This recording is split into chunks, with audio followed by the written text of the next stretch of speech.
দুই হাতে মুঠো ভরে তোমাকে ধরি, তালমাহার চাঁদ জানে তুমি আমারে। শহর যদি বাধা দেয়, দেয়াল যদি উঠে, রোমিও হয়ে দাঁড়াবো তোমারই রাস্তাটাতে।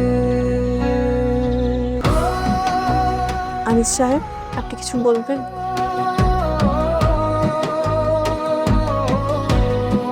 আমার জীবনে এরকম সুন্দর মানুষ আমি দুইবার দেখছি, একবার আমার আম্মারে আর দ্বিতীয়বার আপনি। আমার মাও আপনার মতো সুন্দর ছিল, কিন্তু আমার জন্ম দিয়ে মরে গেছে। আপা, এখনো তো এসে গেছি, নামবেন না? ও আপা।